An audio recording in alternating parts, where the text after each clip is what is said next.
MBC도 처음부터 노골적인 편파 보도를 하는 언론사는 아니었습니다. 다만 누가 거짓말을 하는 사실을 전하는 것으로 편파 보도를 시작했습니다. 대표적인 예가 2002년 16대 대선 때 김대엽의 이회창 후보 아들 병역비리 거짓말입니다. 7월 31일 김대엽이 기자회견을 열고 병역비리에 한인옥 여사가 연루됐다고 주장했습니다. 호텔방에서 한인옥 여사를 만났다는 등 삼류 소설 같은 주장이었지만 이날부터 MBC는 관련 의혹을 대대적으로 보도하기 시작했습니다. 사실 김대엽과 민주당이 2달 전부터 관련 주장을 계속했지만 5년 전 대선 때 이미 써먹었던 수법이라 잘 통하지 않았습니다. 그러다 MBC가 무려 한 달간 매일같이 보도를 쏟아내니까 그제서야 국민들은 무슨 비리가 있었던 것은 아닌가 의심하기 시작했습니다. 그 결과 대선 판도가 바뀌었습니다. MBC가 대통령을 바꾼 것이죠. 노무현 대통령이 당선되고 MBC에서는 젊은 언론 노조원들이 지지한 40대 최문순 부장이 사장이 됐습니다. 그리고 노조 간부 출신들이 회사 요직을 차지했습니다. 이때부터 MBC는 사실상 노영방송이 됐습니다. 5년 뒤, 이번에는 MBC가 이명박 후보의 BBK 주가 조작 연루 의혹을 집중 보도했습니다. 미국으로 도망쳤던 김경준이 11월 16일 붙잡혀오자 MBC는 이렇게 보도했습니다. 송환된 김경준 씨와 범여권은 이 후보가 주가 조작의 주체이자 BBK의 실제 소유주이고 BBK에 190억 원을 투자한 이 후보 큰형과 처남의 회사 다스까지도 이 후보의 소유라는 의혹을 제기하고 있습니다. 이 후보는 피해를 봤다며 2004년 김 씨를 상대로 미국 법정에 소송을 내 재판을 벌여왔습니다. 이제 두 사람의 엇갈린 주장은 법정 다툼을 넘어 대선판의 핵심 이슈로 변했습니다. MBC 뉴스데스크는 그날부터 검찰이 이명박 후보의 무혐의를 발표한 12월 5일까지 20일 동안 리포트 107개를 방송했습니다. 하루 평균 5개 이상의 리포트를 퍼부은 것이죠. 김경준의 주장은 거짓말이었습니다. 2009년 대법원은 김경준이 특정 후보를 낙선시키려고 허위 사실을 유포했다면서 징역 8년형을 확정했습니다. 그리고 이명박 후보가 당선되면서 MBC 언론 노조원들의 의도는 실패했습니다. 다른 사람의 입을 빌어 가짜 뉴스를 보도하는 것으로는 한계를 느꼈는지 MBC 기자 PD들은 이제 직접 거짓말을 지어내 방송했습니다. 그 대표적인 예가 2008년 PD수첩의 광우병 보도입니다. 프로그램 초반부터 긴박한 음악과 함께 병든 소들의 끔찍한 모습을 1분 넘게 방송했습니다. 방송을 본 시청자들은 많은 미국산 소들이 광우병에 걸려 비틀거리다 죽어가는 것으로 받아들였을 것입니다. 일시적으로 일으켜 세우려는 것이다. 그런데 사실이 아니었습니다. PD수첩에 나온 소들 가운데 단 한 마리도 광우병 소가 없었습니다. 다우너란 제 힘으로 설 수 없는 병든 소라는 뜻의 단어로 부상과 탈수 등 그 원인이 수십 가지에 달합니다. 그리고 갖가지 조작과 오보가 이어집니다. 미국 TV뉴스의 의심하고 있다를 걸렸다로 바꿔 자막을 붙였습니다. 사망자 어머니 인터뷰에서 퇴행성 뇌질환일 가능성을 인간 광우병일 가능성으로 바꿔 자막을 붙였습니다. 다음과 같은 기상천외한 주장도 했습니다. 지금까지 인간 광우병이 발병한 사람 모두가 메티오닌 MM형이었습니다. 즉 한국인이 광우병에 걸린 쇠고기를 섭취할 경우 인간 광우병이 발병할 확률이 약 94%가량 된다는 것입니다. 편파 보도는 MBC의 고질적인 병폐로 굳어갔습니다. 그래도 우파 경영진 때는 어느 정도 가짜 뉴스를 통제하니까 소극적으로 진실을 외면하는 데 그쳤습니다. 반면에 좌파 경영진 때는 노골적인 사실 조작이 다시 나타났습니다.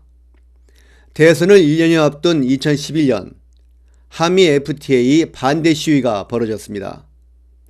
FTA 비준에 반대하는 측은 미국에게 유리한 불평등 조약이라고 주장했습니다. 들어보겠습니다. 한미 FTA 투쟁은 우리 사회가 승자 독식을 계속 용인할 것인가 아니면 사회적 연대로 갈 것인가를 결정하는 대한투쟁입니다. 언론노조는 이러한 주장이 진실인지 따지기보다 이명박 정부를 비난하는 시위대 목소리를 더 많이 방송하라고 요구했습니다. 이것이 2012년 MBC 6개월 파업의 도화선이었습니다. 결론부터 보죠. 한미 FTA에 반대한 시위대 주장이 옳았을까요? FTA 발효 10년 만에 미국에서 팔리는 자동차의 10%가 한국산이었습니다. FTA가 불평등했다는 주장은 오히려 미국에서 나왔습니다. 2016년 대선 때 트럼프 후보의 주장입니다. Hillary rammed through the job-killing trade deal with South Korea. That's been a killer. The deal with South Korea has been a killer. 이어 민주당 대선 후보 힐러리를 겨냥해 힐러리가 2011년 국무장관 시절 한국과의 FTA를 강행 처리했고 그 협정은 재앙이라고 비판했습니다. 그런데도 2011년 한국에서는 온갖 괴담들이 판을 쳤습니다. 퍼주기 협상이다. 빈곤을 강요한다. 의료비가 폭등한다. 심지어 광우병 쇠고기를 강요한다는 등의 괴담들이 퍼졌습니다. 이 괴담들에 대해 MBC 기자는 어떻게 보도했을까요? 들어보겠습니다. 맹장 수술비 900만 원, 위내시경 100만 원, FTA로 건강보험이 붕괴된다. 인터넷에 떠도는 이런 소문들에 정부는 사실 무근이라고 못 박았습니다. 결국 어떤 일이 벌어질지는 시간이 지나야 알 수 있는 상황. 괴담이 쉽게 가라앉지는 않을 것으로 보입니다. 시간이 지나야 알 수 있다. 괴담이 가라앉지 않을 것이라고 보도했습니다. 그런 게 바로 괴담이죠. MBC 기자가 몰라서 그렇게 보도했을까요? 기자는 누구보다도 정확한 정보를 입수할 위치에 있는 직업입니다. 그리고 MBC 기자들이 요즘 이상한 짓을 많이 해서 그렇지 바보는 아닙니다. 그래서 지금 이 기자도 알면서 모른 척한 것이라 의심하는 것입니다. 최근에 큰 현안이었던 작년 9월 윤석열 대통령의 방미 때 발언을 보겠습니다. MBC는 미국 국회에서 이 XX들이 승인 안 해주면 바이든은 어떡하나 라는 자막을 붙여 대대적으로 보도했죠. 그때 MBC는 해당 발언에 소음을 제거하고 느리게 재생해 확인했다고 밝혔습니다. 그래서 실제로 소음을 제거하고 느리게 재생해 봤습니다. 여기서 주의 깊게 살필 게 면이라는 어미입니다. 일단 명확하게 들립니다. 그리고 MBC 보도대로 면이면 문맥상 뒤에 바이든은이 이어질 수 있고요. 고라면 바이든이 뒤에 올 수 없습니다. 몇 번 반복해 들어보시죠. 시인 안 해주고 바이든, 시인 안 해주고 바이든, 시인 안 해주고 바이든. 명백히 고로 들립니다. 이게 실제 발언이었습니다. MBC 자막이 틀린 것입니다. 다시 한번 들어보실까요? 시인 안 해주고 바이든, 시인 안 해주고 바이든, 시인 안 해주고 바이든.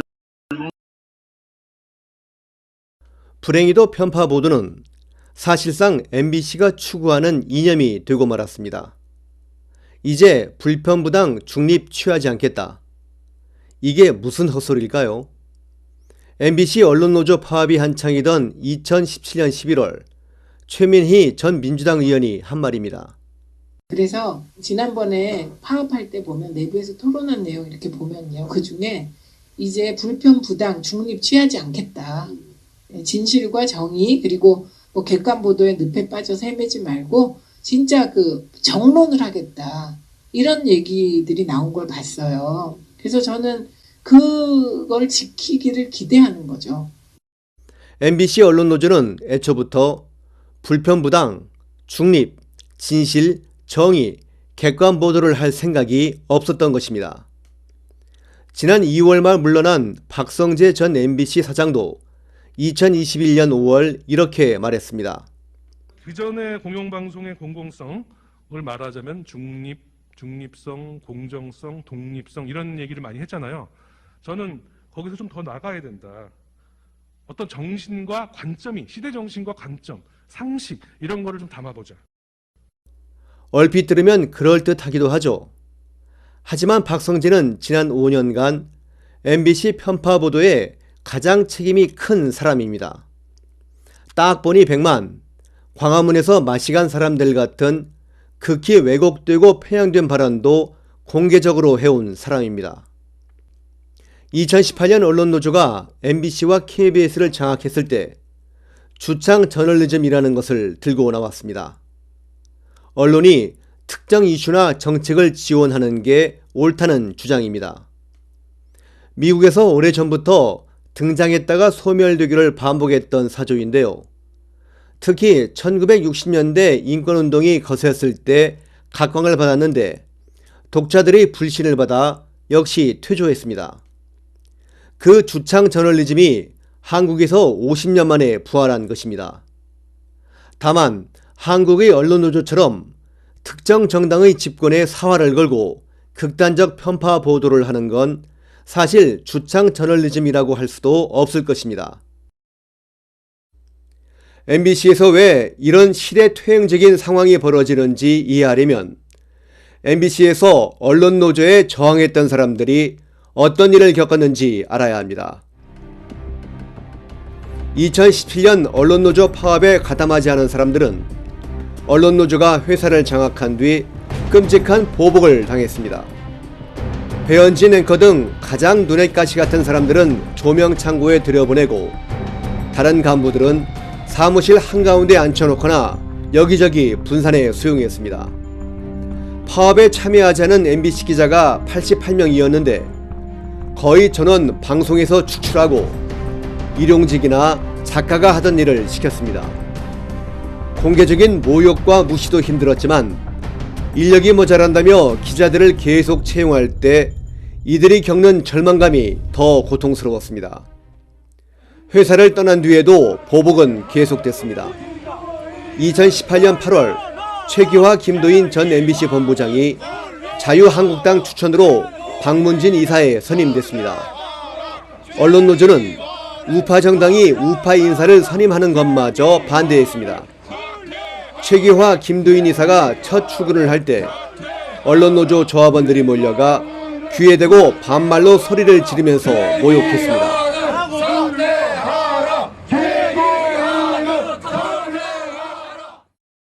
이때 앞장서 포악을 떨었던 게 김모 PD입니다. 드라마 PD였던 그는 2020년 말 MBC를 명예퇴직했습니다. 그 뒤에 뭐하고 사나 봤더니 여기저기 강의를 하고 다니더군요. 그게 MBC 월급보다 나은 모양입니다. 기사들을 찾아보니까 국민의힘 단체장이 있는 지방자치단체에서 강의했다는 기사들도 많습니다. 강의 내용은 경쟁이 아닌 협업의 중요성, 상대방을 이해하고 존중해야 한다 같은 내용입니다. 그의 포악에 치를 떨었던 우리들로서는 기가 막힌 이야기입니다. 반면에 언론노조원들에게 수모를 당했던 최기화 이사는 좌파들의 표적이 돼 박문진 이사 재선임에 실패했습니다. 이런 경험을 하면서 MBC 직원들은 우파 정부 때 좌파는 손해보는 정도이지만 좌파 정부 때 우파는 매장당한다는 교훈을 얻었습니다. MBC 직원들이 언론노조에 복종하는 이유입니다. 많은 국민들은 사장이 바뀌면 MBC가 곧바로 정상화될 거라고 기대합니다. 그렇게 쉬운 상황이 아닙니다. 공영방송 MBC가 국민의 방송으로 돌아가려면 국민주권 회복을 위한 내부의 투쟁과 함께 사회적 관심과 노력이 부단하게 기울여져야 합니다.